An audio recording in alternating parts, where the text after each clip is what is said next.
प्रभु का धन्यवाद करते हैं आज के दिन के लिए कि प्रभु ने ये दिन ठहराया है। हम तो मनुष्य हैं, हम तो अपनी प्लानिंग करते हैं, मगर वचन कहता है जिस काम में परमेश्वर की इच्छा ना हो वो काम सफल नहीं होता।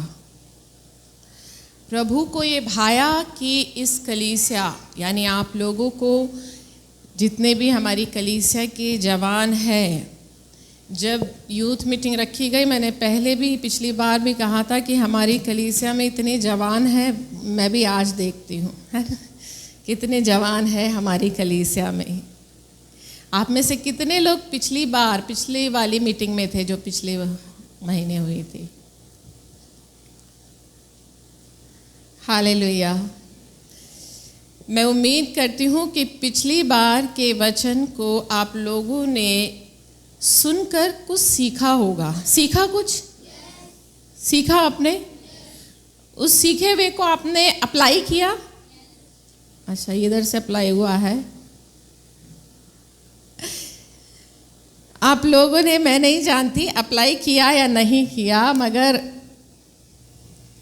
बीते एक महीने में जब ये वचन यूट्यूब में डाला, यूट्यूब में बहुत सारे कमेंट्स आए जवानों के, जिन्होंने ये बात बोली कि इस वचन के द्वारा प्रभु ने मुझसे बात करी।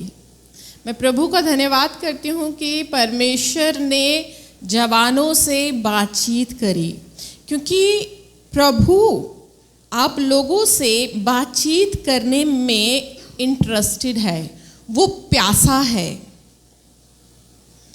आज आप जितने भी जवान बच्चे बेटे बेटियां हैं, आप लोग इंटरेस्टेड हो गए अपने फ्रेंड से बात करने में, चैटिंग करने में, गर्लफ्रेंड से बात करने में, बॉयफ्रेंड से बात करने में, मगर आपसे भी कहीं ज़्यादा इंटरेस्टेड प्रभु है कि प्रभु आज जवानों से बात करें। रोमियो 8 और उसका 19 पद क्या कहता है? क्योंकि सृष्टि बड़ी आशा भरी दृष्टि से परमेश्वर के पुत्रों के प्रकट होने की बाट जो रही है। हाँ जी, हालेलुया। क्या लिखा है प्रभु के वचन में? सृष्टि बड़ी आशा भरी दृष्टि से, इंग्लिश में बोला गया ईगरली, उतावली, बेचैनी के साथ वो वेट कर रही है और वो परमेश्वर के पुत्रों के प्रकट होने की बाट जो रही है। किस चीज की बाट जो रही है? प्रकट होने की। इंग्लिश में बोला जाता है रिवील। और प्रकट क्या चीज होती है? जो चीज गुप्त में है, अभी वो लोगों के सामने नहीं आई, और जब वो लोगों के सामने आती है तो उसे कहते हैं प्रकट होना। आज परमेश्वर के बेटे बेटियां इस संसार में है, इस सृष्टि में है। ये इतने सारे परमेश्वर के बेटे बेटियां हैं, मगर अभी वो प्रकट नहीं हुए। अभी आप प्रकट नहीं हो। आपकी वो बाट जो रही है कि कब आप अपनी बुलाहट के विषय में, कब आप अपनी सेवा के विषय में, कब आप परमेश्वर के प्रति आप गंभीर होगे। वो बाट जो रही है, वो बाट जो रही है ऐसे लड़के लड़कियों की जो परमेश्वर के प्रति प्यासे हैं। अभी जब मैं इतने दिन से इस मीटिंग के लिए प्रार्थना कर रही थी और जब मैं वचन तैयार कर रही थी, तो मैं इतने दिन से उपवास कर रही थी और प्रार्थना कर रही थी, वचन तैयार किया, और जब आज वचन का दिन आया तो लगभग 3 बजे के करीब प्रभु के आत्मा ने मेरा जो वचन था वो पूरी तरह से पलट के रख दिया। जो वचन मैंने तैयार किया था, प्रभु ने उस वचन को पूरी तरह से पलट दिया। और अगर मैं इस समय यहाँ पर खड़ी हूँ तो मैं इस समय भी इस कंफ्यूजन में हूँ कि मैं दोनों को प्रचार करूँ या उसको प्रचार करूं जो मैंने तैयार किया। नहीं, उसको नहीं करना, मगर जिसे प्रभु ने बोला है। और अगर मैं दोनों को प्रचार करूंगी तो आपके 10 बज जाएंगे यहीं पर। आपका भी बहुत अधिक समय लगेगा। मगर प्रभु जो आपको सिखाना चाहता है, परमेश्वर जो आप में इंटरेस्टेड है। हम मनुष्य हैं, मैंने अपनी समझ से प्रार्थना कर करके जिस वचन को तैयार किया, मगर प्रभु ने 3 बजे के करीब, जब मेरी कमर में बहुत दर्द था, मैं थोड़ा सा लेटी, और जैसे ही लेटी प्रभु के आत्मा ने मुझे दूसरा वचन बताना शुरू कर दिया। प्रभु ने, और जिस वचन से मैं भी उस वचन से सीखती हूँ, बट मैंने एक सोचा कि आज इस वचन को अभी मैं प्रचार नहीं करूँगी, आगे कभी करूँगी। मगर प्रभु के आत्मा चाहता है कि आज हम उस व्यक्ति के विषय में सीखें, आज हम उस व्यक्ति के विषय में जानें। आप सब सैमसन को जानते हैं, है ना, बाइबल के सैमसन के विषय में जानते हैं। सैमसन एक ऐसा व्यक्ति था जो माँ के गर्भ से चुना हुआ व्यक्ति था।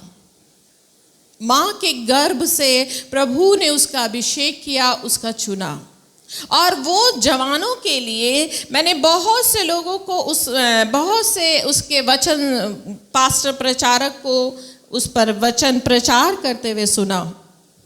मगर आज जब मुझे परमेश्वर के आत्मा ने सिखाया, एक नई चीज़ मैंने सैमसन के जीवन से सीखी। मैं सोच रही थी कि अभी सैमसन के विषय में मैं अभी ऐसा कुछ प्रचार नहीं करूं, अभी जो मैंने जो प्रिपेयर किया है मैं उसको तैयार करूं। मगर प्रभु चाहते हैं कि आज आप सैमसन के विषय से सीखें, क्योंकि सैमसन का जो विषय है वो एक ऐसा विषय जो कहीं ना कहीं वो आप सभी के जीवन से रिलेट करता होगा। सैमसन एक ऐसा कैरेक्टर जो अपनी माँ के गर्भ से चुना हुआ था। वचन बताता है हमें परमेश्वर ने सृष्टि के आरंभ से चुन रखा था, जब ये सृष्टि भी नहीं बनी थी। हमें प्रभु ने हमारी माँ के गर्भ से चुना है। वचन कहता है तुमने मुझे नहीं चुना, परंतु मैंने तुम्हें चुना है। सो आप जितने भी लोग यहाँ पर हैं, आप सब एक एक परमेश्वर के चुने हुए बेटे और बेटियां हैं।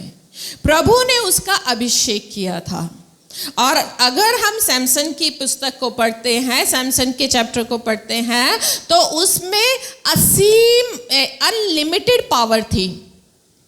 वचन बताता है उसने शेर के बच्चे को ऐसे फाड़ दिया जैसे बकरी के बच्चे को फाड़ते हैं। क्या शेर को फाड़ना क्या इजी बात है? आज आपके जितने भी बॉडी बिल्डर हैं जो यूट्यूब में बड़ी बड़ी बॉडियां बनाकर अपने वीडियो बनाते हैं, अगर आप ज़रा उनको भी शेर के आगे खड़ा कर दो तो उनके भी हालत ख़राब हो जाएगी, क्योंकि शेर के अंदर इंसान से कहीं ज़्यादा स्पीड होती है। कितनी भी बड़ी बॉडी हो, कितना भी बड़ा इंसान हो, वो शेर को नहीं सामना कर सकता और उससे भाग भी नहीं सकता, उससे बच भी नहीं सकता।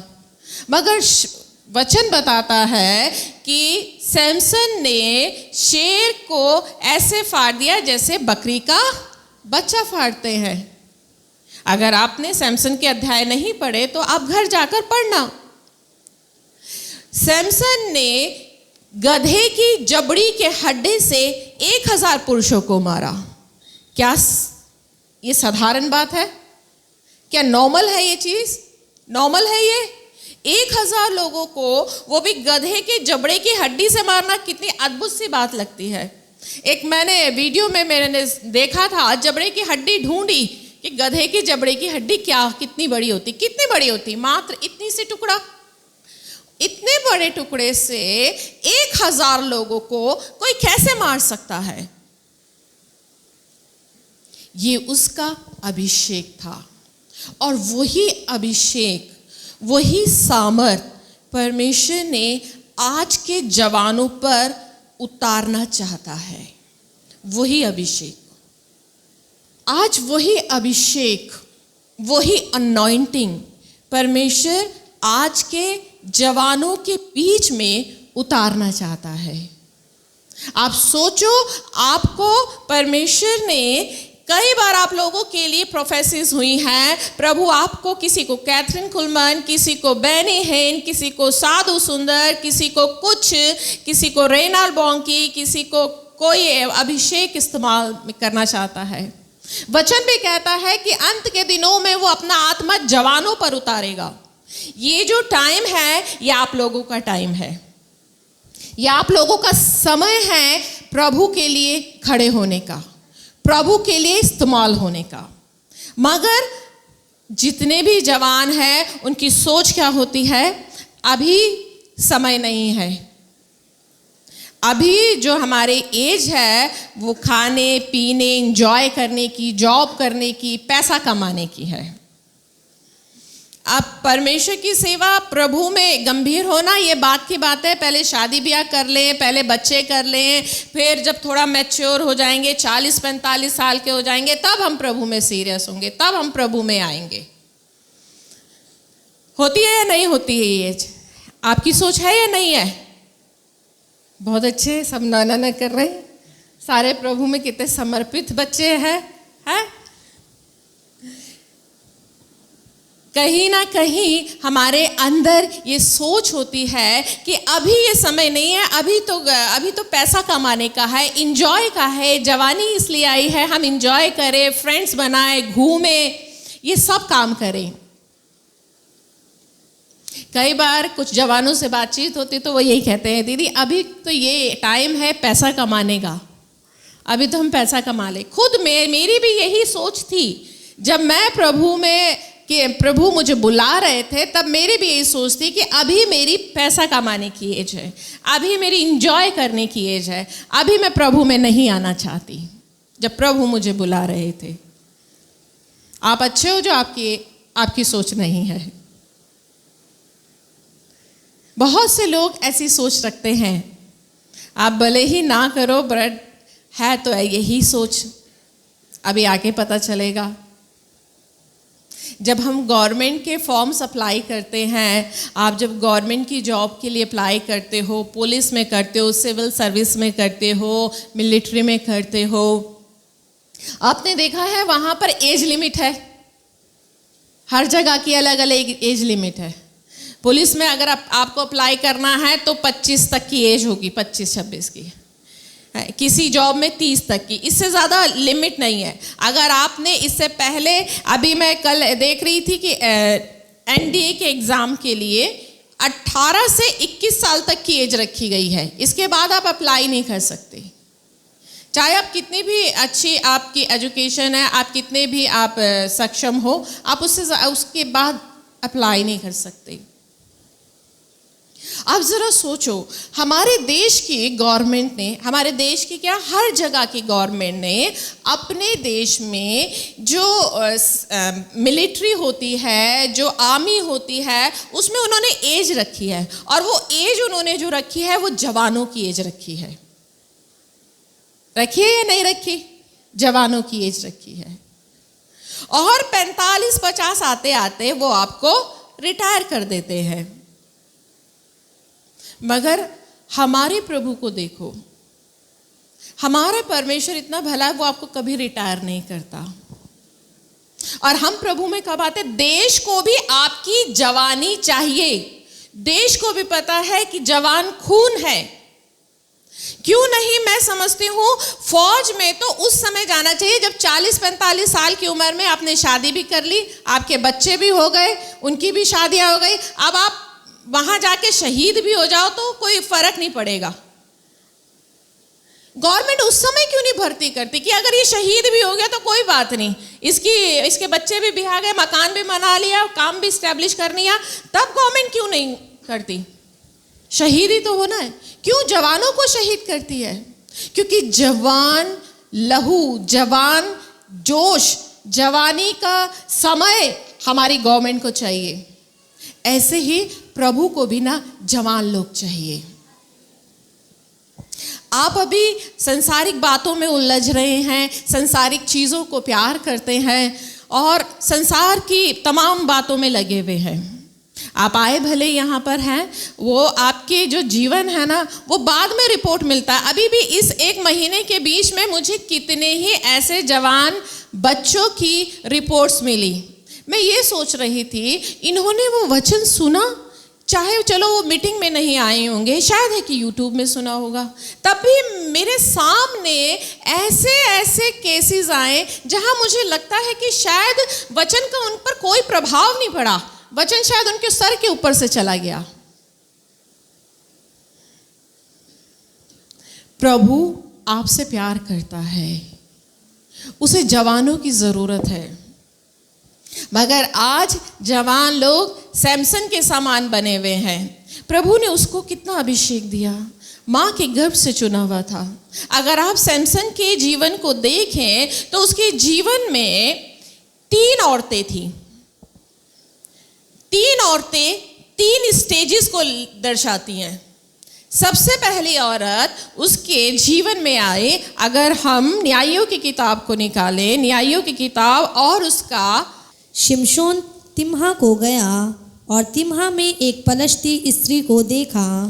तब उसने जाकर अपने माता पिता से कहा, तिम्हा में मैंने एक पलश्ती स्त्री को देखा है, अतः अब तुम उससे मेरा विवाह करा दो।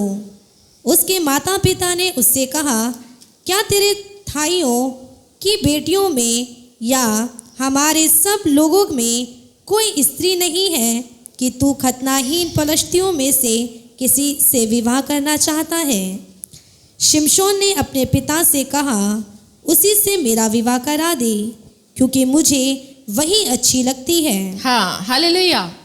शिमशोन जब जवान हुआ तब वो गया और उसको एक पलिश्ती औरत, पलिश्ती यानी अन्य जाति, शिमशोन क्या है?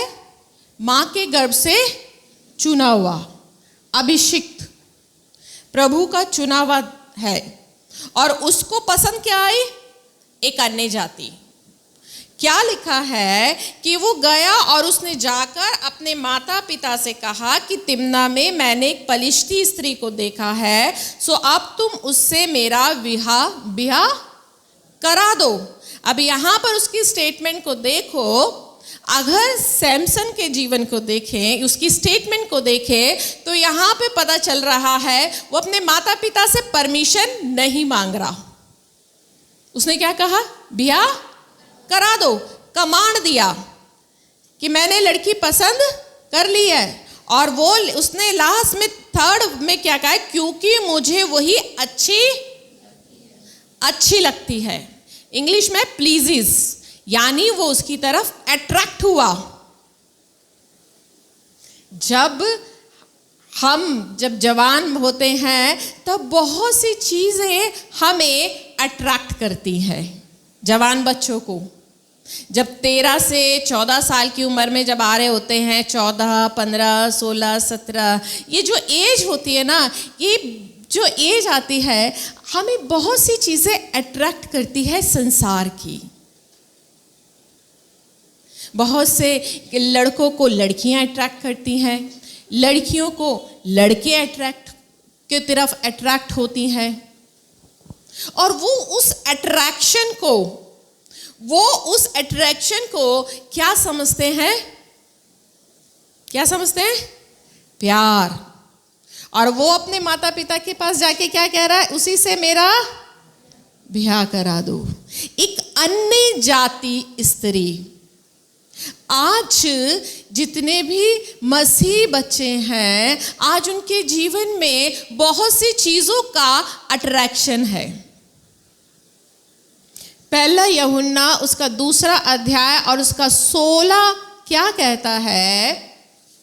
1 यूहन्ना उसका 2 अध्याय और उसका 16 पद, क्योंकि जो कुछ संसार में है, अर्थात शरीर की अभिलाषा और आंखों की अभिलाषा और जीविका का घमंड, वह पिता की ओर से नहीं। हाँ, वो पिता की ओर से। जो कुछ संसार में है, संसार में क्या है? आंखों की अभिलाषा। जो कुछ हम देखते हैं, हम उसकी तरफ अट्रैक्ट होते हैं। अब आप संसार में क्या देख रहे हो? आप संसार में बहुत सी चीजें देखते हो। अच्छे कपड़े भी देखते हो, आप उसकी तरफ अट्रैक्ट होते हो। अच्छे लड़के लड़कियां देखते हो, उनकी दोस्ती की तरफ अट्रैक्ट होते हो। आप नौकरी देखते हो, पैसे की तरफ अट्रैक्ट होते हो, गाड़ी की तरफ अट्रैक्ट होते हो, अच्छे मकान की तरफ अट्रैक्ट होते हो। वचन क्या कह रहा है? जो कुछ संसार में है, संसार में, संसार क्या है? पलिश्ती। वो किसकी तरफ अट्रैक्ट हुआ? पलिश्ती की तरह, एक अन्य जाति औरत की तरफ अट्रैक्ट हुआ। यहां प्यार वर्ड नहीं है, ये उसकी तरफ अट्रैक्ट हुआ और अट्रैक्ट होकर उसने निर्णय लिया। कई बार बहुत से बच्चे अट्रैक्ट होकर, संसार की तरफ अट्रैक्ट होकर अपनी बुलाहट से हट जाते हैं, अपने बुलाए जाने से हट जाते हैं। वचन भी बताता है, पौलुस ने कहा है कि पौलुस ने कहा है कि दोमास ने संसार को प्रिय जानकर मेरे पीछे, प्रभु के पीछे चलना छोड़ दिया। संसार को प्रिय जाना, दोमास नाम का उसका शिष्य था, उसको प्रिय। कई लोग संसार की तरफ क्या हो जाते हैं? अट्रैक्ट हो जाते हैं।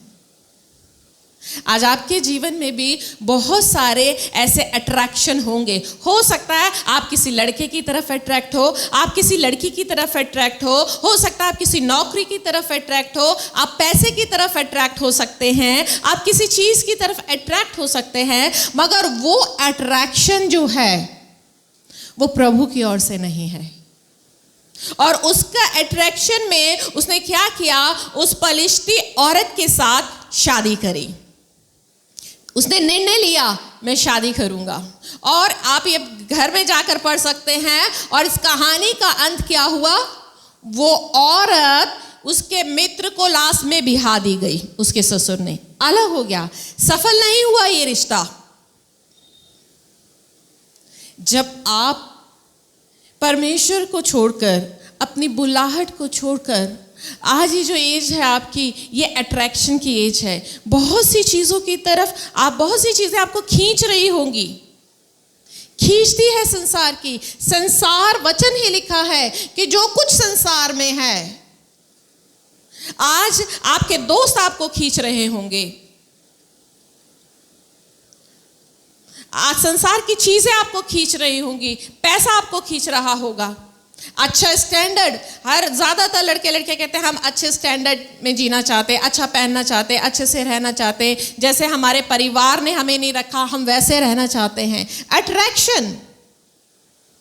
और उस अट्रैक्शन में आकर सैमसन सफल नहीं हुआ। वो रिश्ता कहां चला गया? डब्बे में, असफल हो गया। आज आप अपने आप को चेक करें। आप परमेश्वर के नाजिर हैं, आप अपनी मां के गर्भ से चुने हुए लोग हैं। कहीं आपके जीवन में वो ऐसा कोई अट्रैक्शन तो नहीं है जो आपको खींच रहा है और आप उसकी तरफ अट्रैक्ट हो रहे हैं? उसके बाद लिखा है सैमसन 16 में क्या लिखा है? 16 का 1 में, तब शिमशोन गाजा को गया और वहां एक वेश्या को देखकर उसके पास गया। जब गाजावासियों को इसका समाचार मिला कि शिमशोन यहाँ आया है, तब उन्होंने उसको घेर लिया और रात भर नगर के फाटक पर उसकी घात में लगे रहे और ये कहकर रात भर चुपचाप रहे कि भोर होते ही हम उसको घात करेंगे। परंतु शिमशोन आधी रात तक पड़ा रहा और आधी रात को उठकर उसने नगर के फाटक के दोनों पल्लों और दोनों बाजुओं को पकड़कर बेड़ों समेत उखाड़ लिया और अपने कंधों पर रखकर उन्हें उस पहाड़ की चोटी पर ले गया जो हेब्रोन के सामने है। यहाँ क्या लिखा है? बाद में सैमसन कहाँ गया? एक वैश्या के पास। किसके पास? वैश्या, प्रोस्टिट्यूट। वो औरत जिसका काम था वैश्यावृत्ति का। अब यहां तो हम बहुत अच्छे लोग हैं, शायद हम ऐसा नहीं करते। मसीह बच्चे जाते हैं? जाते हैं? नहीं। एक ने कहा नहीं। हाँ जी, आप बताओ, आप जाते हो? नहीं, है ना? ये तो पॉइंट क्लियर है। सैमसन के जीवन में वेश्या आई और वचन क्या बताता है, वो क्या करा उसने? वहां पर पूरी रात रहा। अब पूरी रात क्या किया उसने? व्यभिचार किया। क्या किया? व्यभिचार किया। चलिए हम एक वचन को निकालते हैं, नीति वचन और उसका 7वां और उसका 6, 7, 8 और 9, इसको पढ़ें। 6, 7, 8, 9, 21 से लेकर फिर 27। चलो 6 से पढ़ें। मैंने एक दिन अपने घर की खिड़की से अर्थात अपने झरोखे से झांका, तब मैंने भोले लोगों में से एक निर्बुद्धि जवान को देखा। हाँ, तब मैंने भोले लोगों में से एक निर्बुद्धि जवान को देखा।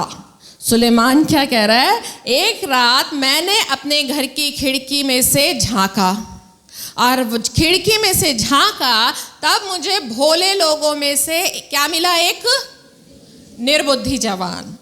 अब निर्बुद्धि का मतलब जिसके पास बुद्धि नहीं है। प्रभु का वचन कहता है परमेश्वर का भय मानना बुद्धि का आरंभ है, बुद्धि का मूल है। यानी एक ऐसा जवान जिसके अंदर परमेश्वर का भय नहीं। एक ऐसे जवान को देखा जिसके अंदर बुद्धि नहीं, यानी परमेश्वर का भय नहीं। आगे, वह उस स्त्री के घर के कोने के पास की सड़क पर चला जाता था और उसने उसके घर का मार्ग लिया। तब उस समय दिन ढल गया और संध्या काल आ गया था, वरन रात का घोर अंधकार छाया गया था। हाँ, जवान किस समय निकला? उस समय दिन ढल गया था, संध्या काल आ गया था, वरन रात का घोर अंधकार छाया हुआ था। तब क्या हुआ? रात का घोर अंधकार, यानी रात हो रही थी। सैमसन पूरी रात उस वेश्या के घर में था, व्यभिचार पाप कर रहा था।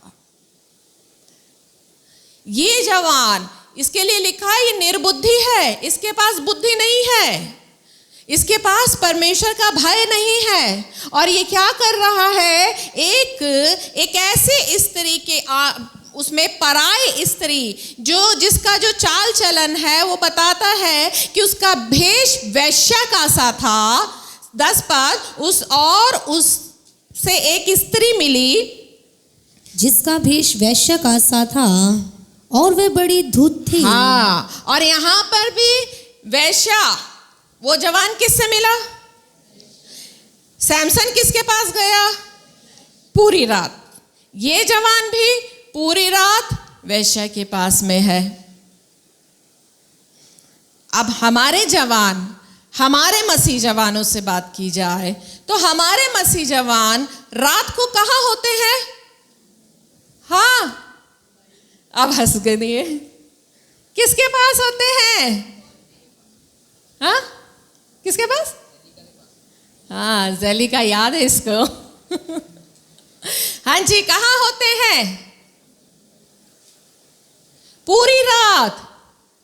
कितने लोग हैं जो पूरी रात व्हाट्सएप, चैटिंग, फेसबुक, इंस्टाग्राम, ये वो पता नहीं क्या क्या, यूट्यूब, वीडियो, मूवीज, कौन कौन है, कौन कौन नहीं है जो नहीं देखता हूं?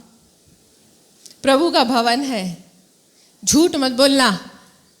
मैं आपको दिखाई दे रही हूँ मगर परमेश्वर की उपस्थिति यहां पर है। हाँ जी, क्या उपमा दी जा रही है?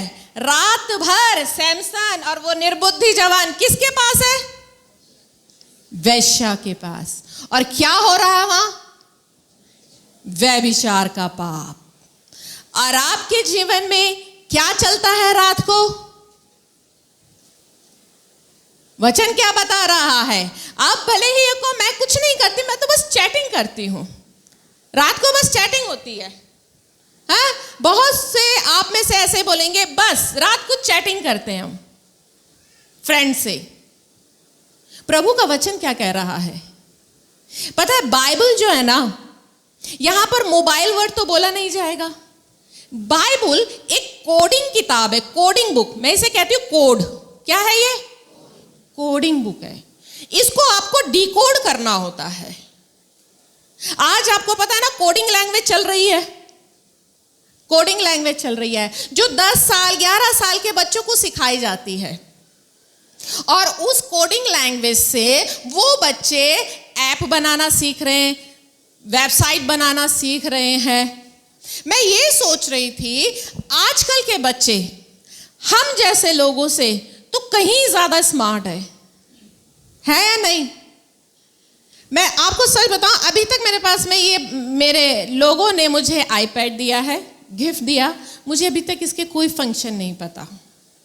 मुझे फोन में फेसबुक, इंस्टाग्राम सिर्फ मैं पोस्ट देख सकती हूँ, लाइक या डिसलाइक, उसके अलावा मुझे कुछ नहीं आता। आपके सामने बैठा है, बार बार इससे कितनी बार इससे पूछती हूँ, विमल ये कैसे होगा? आशीष आता है, आशीष को पकड़ती हूँ, बेटा ये कैसे होगा, मुझे बताना ये कैसे होगा। मुझे कोई फंक्शन नहीं पता। ग्रेजुएट हूं मैं कई बार सोचती हूँ ग्रेजुएट होने के बाद भी मैं कितनी अपने आप को कहती हूँ मैं अनपढ़ हूँ या फूहड़ हूँ कि मुझे अभी तक ना तो फोन के फंक्शन पता ना ये पता। और आप कितने ज्यादा स्मार्ट हो, आपको इंस्टाग्राम आता है, रील आती है, बनानी आती है, अपलोड करनी आती है, उसमें से कैसे सब्सक्राइबर को चुना जाता है। आजकल के छोटे बच्चों को देखो, उन्हें कोडिंग लैंग्वेज आती है। आप कितने समझदार हो और आपको बाइबल नहीं आती, आप बाइबल को डिकोड नहीं कर पाते। आप कोडिंग लैंग्वेज सीखकर आप एप्लीकेशन बना सकते हो, आप वेबसाइट बना सकते हो। अगर आप में से भी बच्चों को वो कोडिंग लैंग्वेज सिखाई जाए तो आप में से भी ऐसे बच्चे निकल जाएंगे जो इतनी सी ही उम्र में वेबसाइट बना लेंगे, ऐप बना लेंगे। मगर आप इतने स्मार्ट हो कि आपको बाइबल डिकोड करनी नहीं आती। अब मुझे बताओ समझदार कौन है, आप या मैं? है? मुझे भले ही फोन नहीं चलाना आता, मुझे नहीं आता अपना फोन, सच बता रही हूं। मुझे अगर अपने फोन की रिंगटोन भी चेंज करनी पड़े ना तो मुझे वो भी नहीं आती है। आज की जनरेशन बहुत स्मार्ट जनरेशन है और इसीलिए उस दुष्ट ने अंधकार को इतना अधिक फैलाया है कि बच्चे मां का दूध छोड़ते हैं और लाइक करना उनको आता है, अट्रैक्ट होना उनको आता है, दूसरे की तरफ अट्रैक्ट हो जाते हैं। दूसरे को कैसे अपनी तरफ अट्रैक्ट करना है आजकल की जनरेशन को आता है। आप कितने स्मार्ट हो जरा सोचो। मगर उस संसार के ईश्वर ने आप पर अंधकार का पर्दा ऐसा डाल रखा है, वो या तो आपको अट्रैक्ट करता है, आपको पाप में गिराता है और फिर आपको प्रेम में फंसा देता है और हम फंस जाते हैं।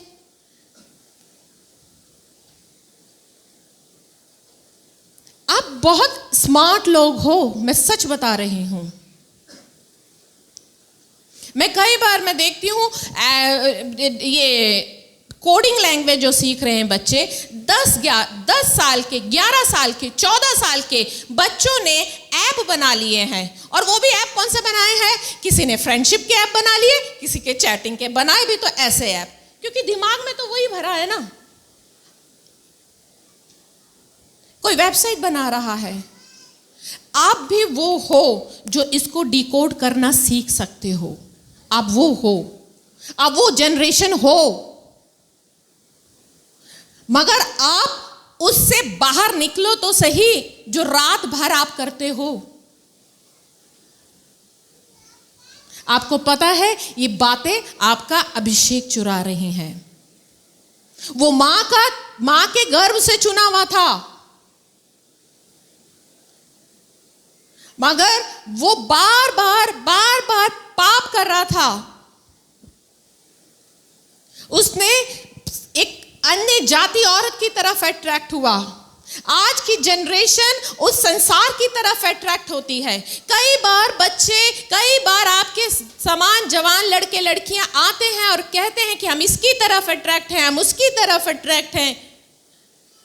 प्रार्थना करते हैं तो उसका चेहरा दिखाई देता है। आज सोचो, उस दुष्ट ने आज की जनरेशन को कहां पाप में कैसा उलझा दिया है। या तो फ्रेंडशिप में, कई लोग कहते हैं स्टेटमेंट क्या देंगे, नहीं वैसे कुछ नहीं है, वैसे बस बातचीत है। अरे भैया, बातचीत में भी अपने टाइम क्यों खराब करते हो? जहां प्यार है उससे बातचीत क्यों नहीं करते? जो आपका इंतजार कर रहा है, जहां आपका कुछ नहीं है, पूरी रात आप उससे चैट करते हो, उल्टे सीधे वीडियो देखते हो, इंस्टाग्राम्स की रील्स देखते हो जिनसे आपको लेना नहीं देना नहीं। इंस्टाग्राम तो इतना बड़ा, आप सुबह से लेकर रात तक, रात से लेकर सुबह तक लगे रहोगे ना, उसमें रील नहीं खत्म होगी। आज वो उस दुष्ट ने इतना बड़ा जाल आज की जनरेशन के लिए बिछा रखा है कि वो पूरी रात व्यभिचार करते रहें। हालेलुया, आपको समझ आई मेरी बात? पूरी रात आप इतने बुद्धिमान हैं, आप ये मत सोचना मैं तो अभी बच्चा हूं, अभी तो मेरी एज नहीं है, मुझे बाइबल समझ नहीं आती। अगर आप कोडिंग लैंग्वेज से ऐप बना सकते हैं तो आप इसको भी डिकोड कर सकते हैं। प्रभु ने, क्योंकि आपको आपकी मां के गर्भ से चुना है, प्रभु ने आपको बुलाया ही इसलिए है कि आप इसको डिकोड करो। प्रभु ने आपको इसलिए नहीं बुलाया कि इंस्टाग्राम्स की रील्स लाइक करो, रात भर चैटिंग करो, इसको लाइक करो, उसको लाइक करो। प्रभु ने इसलिए नहीं बुलाया आपको। आप अपना टाइम संसार की बातों में वेस्ट कर रहे हैं। परमेश्वर के वचन में क्या लिखा है? सृष्टि बड़ी आशा भरी दृष्टि से आपकी बाट जो रही है। ये सृष्टि, ये सूरज, ये चंद्रमा, ये तारे, ये तमाम जितनी भी सृष्टि है, ब्रह्मांड है, ये आपकी बाट जो रहा है कि कब रात को ये फोन बंद करें। प्रभु यीशु मसीह रात को क्या करते थे? प्रार्थना। और हम क्या करते हैं? प्रार्थना के नाम पे हमें नींद आती है, थकान होती है, मगर फोन तो 1:30, 2 बजे तक, 3 बजे तक चलता है, तब नींद नहीं आती है। आप बताओ, आप खुद समझदार हो कि किसकी चाल है? क्या प्रभु चाहेंगे कि आप देर रात तक आप फोनों में लगे रहो, आप लाइक करो? अभी आपकी पढ़ने की उम्र है, आपका भविष्य बनाने की उम्र है। क्या प्रभु चाहेंगे आपके सामने किसी लड़के लड़की को, और वो भी ऐसे जो अन्य जाति हैं या जो चाहे कलीसिया में है, क्या प्रभु चाहेंगे कि आप किसी ऐसे लड़के को लाइक करो, किसी लड़की को लाइक करो? क्या आपका समय अभी आ गया है लाइक करने का? बिहा करने का समय आ गया है आपका? नहीं है। तो क्यों हम संसार की इन बेकार की बातों में अपना समय बेकार करके अपना अभिषेक खराब कर रहे हैं? नीति वचन का ही निकालो, आगे क्या लिखा है? ऐसी बातें वह कहकर उसने उसको अपनी प्रबल माया में फंसा लिया। हाँ, तब क्या लिखा है? ऐसी बातें कह कर उसने उसको अपनी प्रबल माया में फंसा लिया। जब आप रात को क्या करते हैं? आप माया में फंस चुके होते हैं। वचन आगे क्या कह रहा है? 22 में आगे, और माया में फंसा लिया और अपनी चिकनी चुपड़ी बातों से उसको अपने वश में कर लिया। वह तुरंत उसके पीछे हो लिया, जैसे बैल कसाई खाने को, जैसे बेड़ी पहने हुए कोई मुड़ ताड़ना पाने को जाता है। अंत में उस जवान का कलेजा तीर से भेदा जाएगा। वह उस चिड़िया के समान है जो फंदे की ओर वेग से उड़े और ना जानती हो कि उसमें मेरे प्राण जाएंगे। हाँ, यहाँ क्या लिखा है? और उसने उस जवान को क्या किया? अपनी चिकनी चुपड़ी बातों में फंसा लिया और वो तुरंत उसके, कितनी जल्दी निर्बुद्धि जवान, कितनी जल्दी हम उसके पीछे हो लेते। चिकनी चुपड़ी बातों में फंसते या नहीं फंसते? मोबाइल की बातों में फंस जाते हैं। एक जरा सी क्या हमने मोबाइल खोला तो मतलब आधा घंटा पौना घंटा गया, वो तो गया ही गया। चिकनी चुपड़ी बातें। और जवान क्या है, क्या लिखा है कि वो उसके पीछे ऐसे हो लिया जैसे बैल कसाई खाने में जाता है। और उसके बाद उस जवान का क्या हाल होगा? क्या लिखा है? और अंत में उस जवान का कलेजा तीर से, ये चेतावनी है। अंत में, कब? अंत यानी अंत में, जब न्याय होगा। जब न्याय होगा तब उस जवान का, उस लड़के का, उस लड़की का सीना क्या है? तीर से, कलेजा तीर से भेदा जाएगा। और उस चिड़िया के समान है जो फंदे की ओर वेग से उड़े और ना जानती हो कि उसमें प्राण मेरे जाएंगे। अब हे मेरे पुत्रों, मेरी सुनो और मेरी बातों पर मन लगाओ। तेरा मन ऐसी स्त्री के मार्ग की ओर ना फिरे और उसकी डगरों में भूल कर ना जाना, क्योंकि बहुत से लोग उसके द्वारा मारे पड़े रहे। बहुत से लोग, वचन क्या कह रहा है? हे मेरे पुत्रों, हे मेरे बेटे बेटियों, ध्यान से सुनो। ऐसी स्त्री के पास मत जाना। ऐसी स्त्री, वो स्त्री इस समय मेरे पास है नहीं, आपकी तो जेब में होगी, है?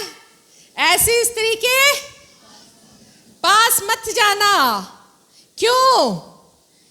और उसकी डगरों में भूल कर भी मत जाना, क्योंकि बहुत लोग उससे मारे पड़े हैं। बहुत लोग, बड़ी संख्या, एक बड़ी संख्या होगी जब न्याय का दिन आएगा। जब न्याय का दिन आएगा तब उस क्यू में बहुत से लोग होंगे। चौड़ा है वो मार्ग, है ना? और बहुत लोग उस पे चल रहे हैं। बहुत से लोग होंगे उस डगर में। वचन कह रहा है ऐसी स्त्री के पास भी मत जाना, उसकी ओर फिरना भी मत, वो काम मत करना, क्योंकि रात का काम व्यभिचार का काम है, पाप का काम है। और उसकी डगरों में मत जाना, क्योंकि बहुत लोग उससे मारे पड़े हैं। उसके घात किए हुओं में एक बड़ी संख्या है। बताओ, एक बड़ी संख्या है। और ये बात भी फैक्ट है। आज अगर आप देखो, हर घर में ऐसा कौन सा घर होगा जिसमें लोगों को बिना मोबाइल चलाए नींद आती हो? चाहे मम्मी हो, पापा हो, बच्चे हो, हैं?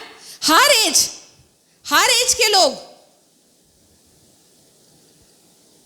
जिसके पास ये मोबाइल है टच का, वो बिना रात को चलाए सोते ही नहीं है। मसीह होंगे तो शायद उसमें भी 99.999% होंगे जो नहीं चलाते होंगे, अधिकतर चलाते होंगे। और संसार में अगर हम संसारिक लोगों की बात करें तो वो तो समझो वो तो रात के दूध की तरह, रात को सोने से पहले दूध जरूरी है ना पीना, ऐसे थोड़ा तो मोबाइल चलाना है भाई, तभी नींद आती है। वचन क्या लिखा है? उसकी डगर में, उसके मारे, उसके घात कियों में एक बड़ी संख्या होगी और उसका घर अधोलोक का मार्ग है, वह मृत्यु के घर में पहुंचाता है। उसका घर कहां है? आपको बताऊं, रात को देर रात तक मोबाइल चलाना बहुत खतरनाक है।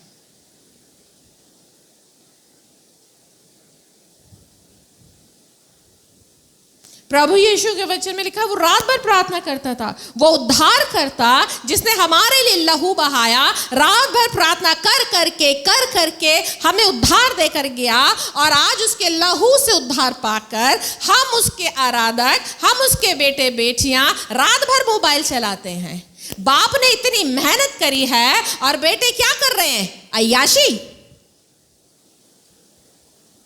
रात भर प्रार्थना के नाम पे नींद आ जाती है, शरीर टूटा हुआ होता है, दिन भर जॉब की होती है, मेहनत की होती है, तो रात को प्रार्थना नहीं होती है, वचन नहीं होती है, मगर रात को देर रात तक मोबाइल सबसे चल जाता है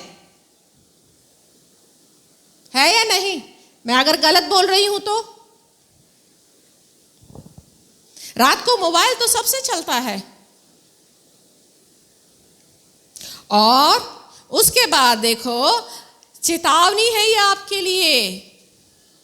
मैं सच बताऊं, ये वचन मेरे दिमाग में नहीं था। मैं तो कुछ और बड़ा अच्छा सा, प्यारा सा, मैंने सोचा था मैं प्यार से वचन दूंगी, मगर 3 बजे के करीब प्रभु ने, और जो मैं आपको दे रही हूँ ना, ये मेरे आईपैड में नहीं है, तभी मैं बाइबल लेकर आई हूँ, नहीं तो मैं सारा वचन अपने आईपैड में रखती हूँ। मुझे इसीलिए दिक्कत पड़ रही है। हाँ जी, न्यायों की किताब और उसका 4 अध्याय क्या कहता है? देखिए, सैमसन के जीवन में अट्रैक्शन आया, सैमसन के जीवन में फिर पाप आया, अब सैमसन के जीवन में आया लव, जिसके लिए सब तरसते हैं। चलिए क्या लिखा है? 16:4। इसके बाद वह सोरेक नामक घाटी में रहने वाली दलीला नामक एक स्त्री से प्रीति करने लगा। हाँ, अब इस वचन को देखो। पहले वचन में उसने क्या बोला अपने माता पिता से कि वो मुझको अच्छी लगती है। पहली औरत उसको अच्छी लगी, दूसरी औरत के पास वो ना अच्छी लगी, वो रात भर गया, अब उसको अच्छी नहीं लगी, बस रात को गया। अब तीसरी औरत उसको क्या हुई? यहां प्यार हुआ, इसके लिए उसको यहां उसके इमोशंस जुड़े। अब कई बार हमारे जीवन में भी इमोशंस जुड़ते हैं, किसी के किसी से इमोशंस जुड़ते हैं, किसी के किसी से इमोशंस जुड़ जाते हैं। अब यहां पर सैमसन के इमोशंस जुड़े, और वो भी किससे? पलिश्ती औरत से। किससे? ये वो जाति है जिसके विषय में प्रभु ने कहा था कि तुम अन्य जातियों के साथ किसी भी प्रकार का कोई मेलजोल मत करना। प्रभु ने हमें भी आज्ञा दी है कि अन्य जाति लोगों से किसी भी प्रकार का मेलजोल मत करना, ना अन्य जातियों से ब्याह करना, किसी भी रीति के रिश्ते मत रखना। परंतु आज हम कई बार, मैं मसीह लड़के लड़कियों को देखती हूँ जो अन्य जाति लड़के लड़कियों के साथ इमोशनली अटैच होते हैं, इमोशनली वो उनके प्यार में पड़ जाते हैं। और पता है क्या होता है? यहां पर होता है द एंड। जब आप इमोशंस में आते हैं, आपसे पाप हुआ, दाऊद से हित्तिहुरिया का पाप हुआ था, उसने पाप किया था, वो पाप में गिर गया था, उसने क्षमा मांगी, प्रभु ने उसे माफ कर दिया और उसके लिए फिर प्रभु की यही स्टेटमेंट थी, ये मेरा प्रिय पुत्र है। पाप को प्रभु क्षमा करता है, मगर जब आप इमोशंस में आ जाते हैं तब आप अपना अभिषेक खो देते हैं। क्या लिखा है, उसने एक औरत से क्या किया, उसे प्रीति, उसके बाद एक औरत से प्रीति करने लगा। यह अन्य जाति स्त्री थी। पलिश्तियों के सरदार ने आकर उसको लालच दिया। क्या, आगे पढ़ो। पलिश्तियों के सरदारों ने उस स्त्री के पास जाके कहा, तू उसको फुसला कर पूछ कि उसके महाबल का भेद क्या है और कौन सा उपाय करके हम उस पर ऐसे प्रबल हो कि उसे बांध कर दबा रखें, तब हम तुझे 1100 टुकड़े चांदी देंगे। हाँ, तब पलिश्ती के सरदार गए दलीला के पास में और उससे कहा कि तू ऐसा कर, सैमसन को फुसला, अपने प्रेम जाल में फंसा। अब यहाँ पर आप ध्यान दो, सैमसन दलीला से प्यार करता था, उसके इमोशंस जुड़े थे। आज आप कई बार संसार की बहुत सी चीज़ों से इमोशनली जुड़ जाते हैं।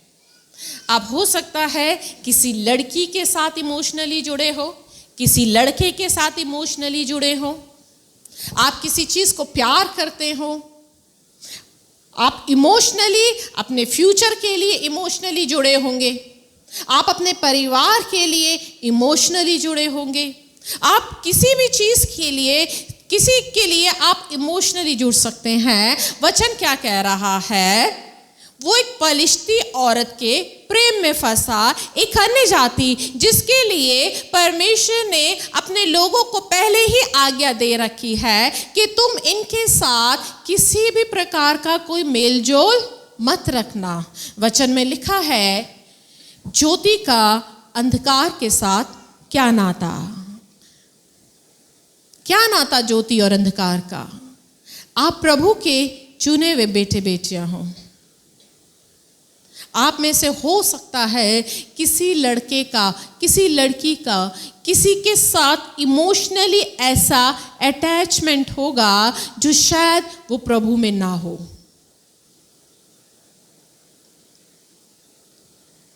हम जब इमोशंस में बहते हैं, इमोशनली होते हैं किसी के लिए, आप याद रखें,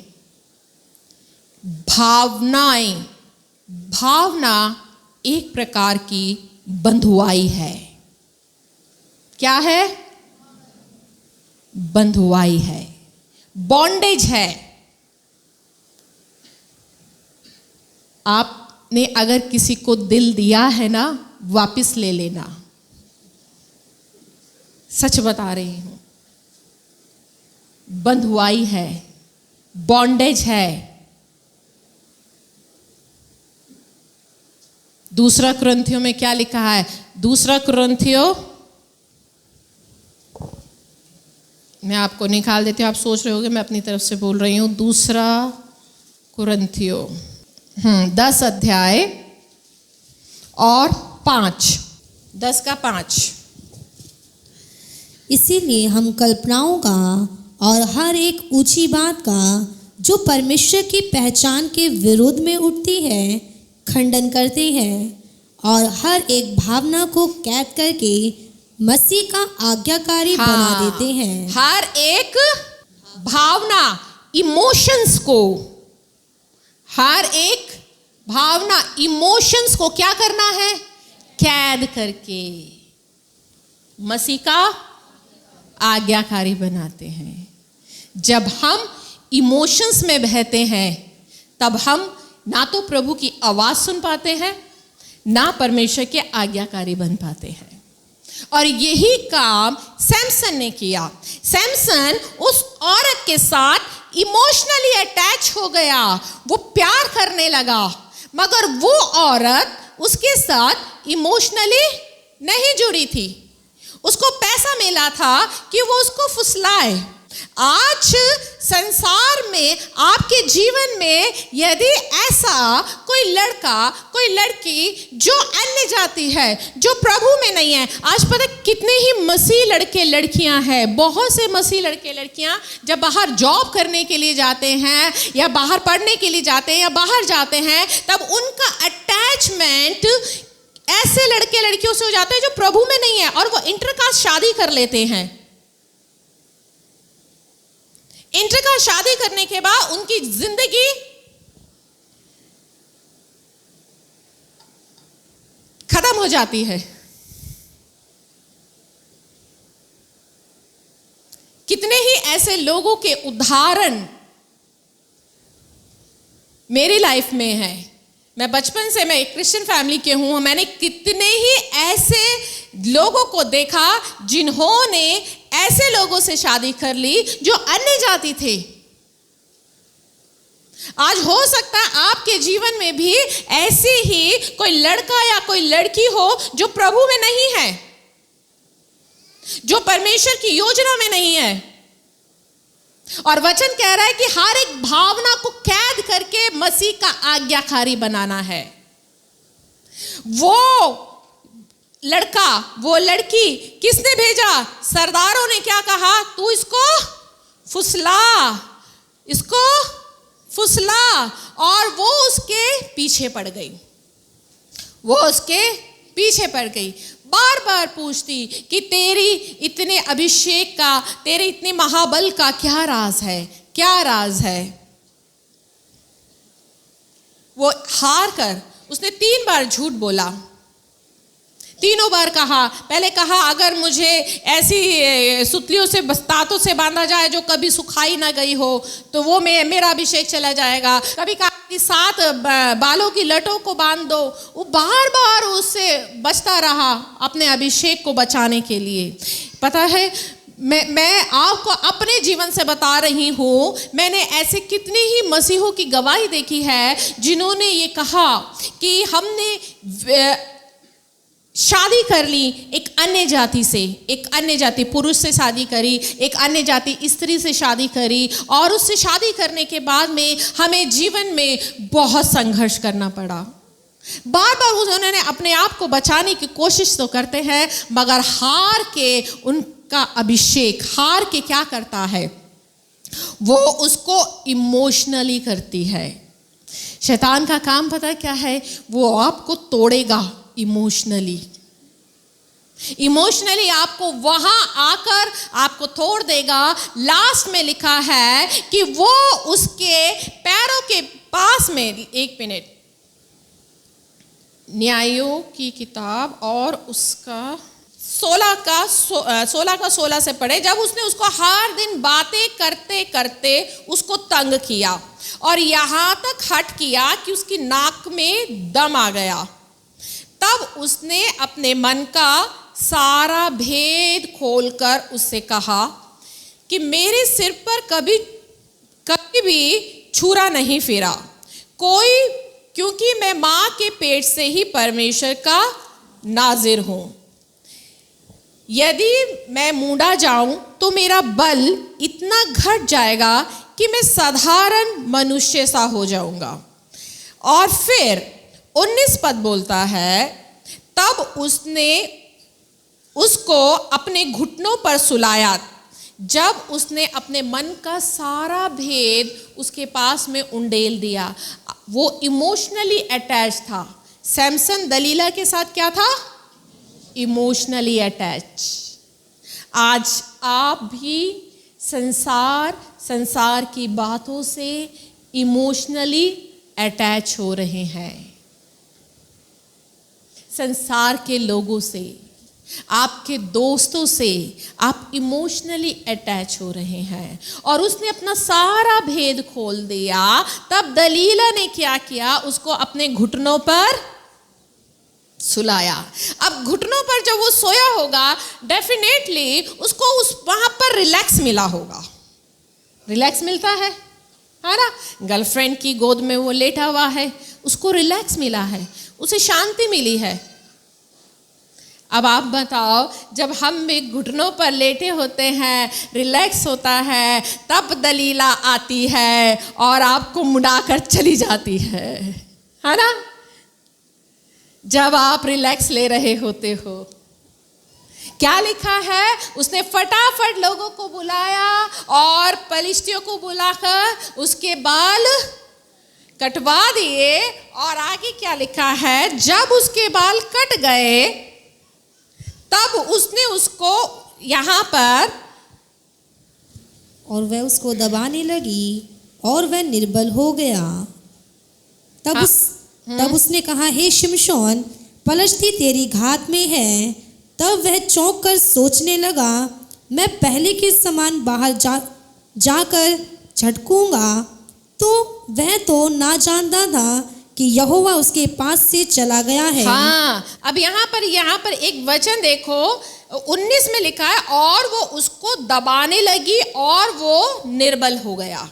अगर आप इससे पहले पढ़ेंगे 3 बार, जब सैमसन ने अपना भेद उसके सामने नहीं खोला था, उसने उससे कहा कि अगर मुझे मेरे साथ सुखाई, जो ऐसी तारे जो कभी ना सुखाई गई हो, उनसे बांधा जाए तो मेरा बल घट जाएगा, यदि मेरे बालों की 7 लटें बनाई जाए तो मेरा बल घट जाएगा। तब यहाँ नहीं लिखा कि तब दलीला ने उसको दबाया। इंग्लिश में लिखा है टॉर्मेंट, यानी यातना, टॉर्चर। दलीला ने उसको पता कब टॉर्चर किया?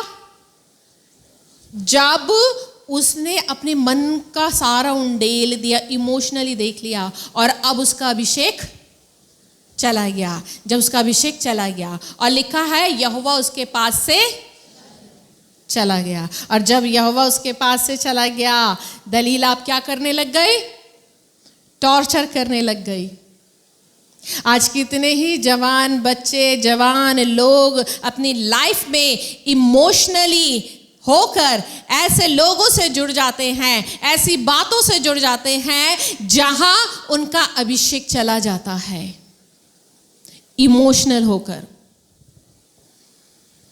और फिर दलीला आपको क्या करेगी? टॉर्चर।